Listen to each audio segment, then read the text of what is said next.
Okay, so, right. Okay, nandito naman tayo sa ating age problem. So, may nag-request din kasi sa atin ng age problem and yung sa geometries, hindi pa natin na-continue kasi medyo madami tayong ganap din sa buhay.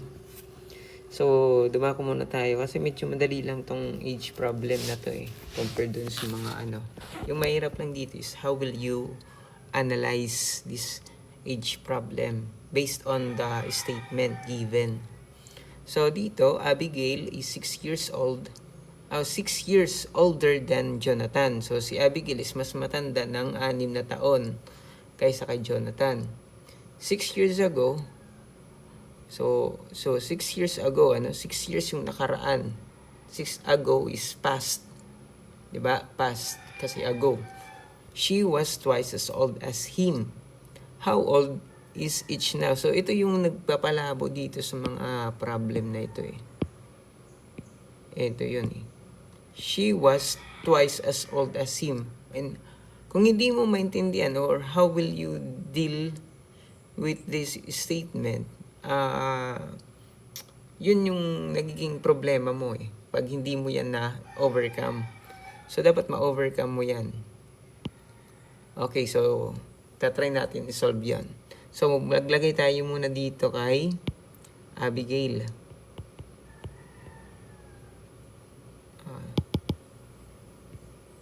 Si Abigail. Tapos si Jonathan.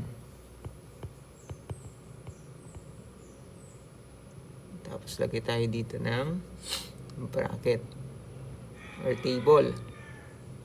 So, sa each problem, madali lang. Kasi gagawa lang tayo dito ng past, present, and then future. Okay, so ito dito, we have the past. Ibig sabihin yung mga nakaraan. Present, the present time. So, yung future naman is yung mga future time mo or yung future age mo. Okay, so dumako tayo dito kay Abigail. Let us analyze the problem. Abigail is 6 years older than Jonathan. So si Abigail is 6 years older than Jonathan. So what is the age of Jonathan? We don't know. So lagay natin. That is the present time. Diba? That is the present time. Kasi is. Pag is equal, and then the statement says wala namang ago, wala namang in the future. So ibig sabihin that is present time. So yung edad ni Jonathan is X. So si Abigail naman is X plus 6. Kasi mas matanda si Abigail kaysa kay Jonathan ng 6 na taon. So dadagdagan natin ng 6. Okay. So 6 years ago, balik tayo. 6 years ago, this would be 6 years ago. Diba? 6 years ago, she was twice as old as him. So, kung 6 years ago, ibig sabihin, yung edad ni Jonathan is X minus 6. Kasi, mababawasan ng 6 na taon. Kasi 6 years ago, di ba? Okay. So, ang sabi naman dito, si Abigail, she was twice as old as him. Diba? So, she was twice as old as him. 2x kasi, 2. Multiply mo sa 2.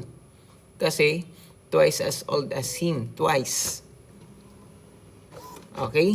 So, I hope na kuha nyo tong scenario na yan, Yun lang yung paano mo i-analyze. So, ganito yung mangyayari naman.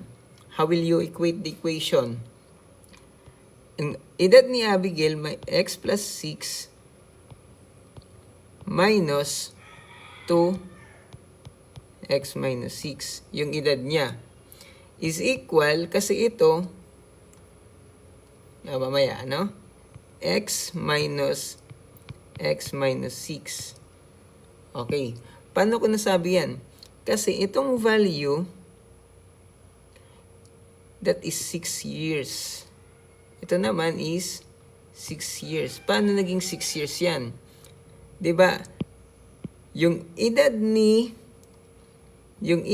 dito, yung present time, minus dito, that is 6 years. Yung edad niya dito, minus edad niya dito, that is 6 years. So, ibig sabihin, 6 years to. 6 years is equal to 6 years. Okay?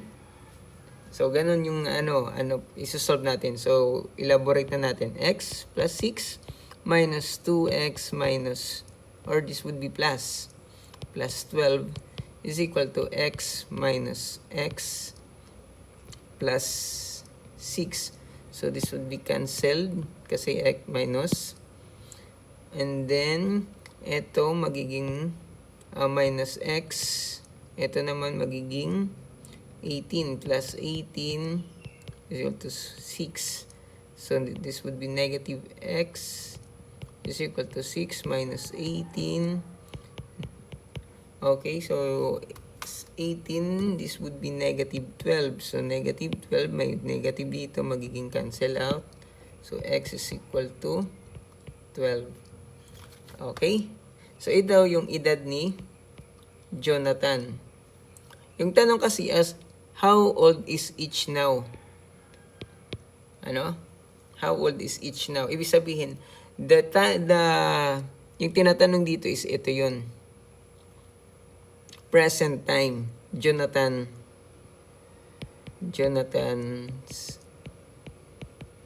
age in present time.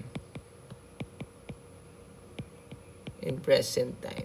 Kung tinatanong dito na kung 6 years ago pa, ibig sabihin maminusan mo to ng 6. Okay? So, yung tanong naman is x plus 6. This would be 12 plus 6 equals 18. Ito naman ngayon yung edad ni Abigail. Abigail's age in present time. Okay? I hope na may nakuha kayo dito sa ating age problem na to. So, mag-solve pa tayo para medyo ma-gets nyo talaga yung age problem. Okay, so dito naman. A man is 4 times as old as his son. In 3 years, the father will be 3 times as old as his son. How old is each now? So, ganito naman yung gawin natin. Si father, gawa tayo ulit ng table, tapos si son. Past, present, and then future. Okay? A man ko, no? Si man, or ibig sabihin yan, si father na yan eh. Si father is 4 times as old as his son. So, ibig sabihin, kung ang edad ni son is x, ibig sabihin, ang edad niya is 4x. Diba? Kasi 4 times as old as his son. 4 times. So, ibig sabihin, 4 times x. Kasi 4 times as old as his son. In 3 years, the father will be 3 times as old as his son. So, wag mo munang anuhin yan. Gawin muna natin. In 3 years, unahin muna natin si son. In 3 years, that would be x plus 3. Diba? That would be x plus 3. So, x plus 3. Tapos, sabihin natin, the father will be 3 times as old as his son. Okay? How old is each now? So, ganon.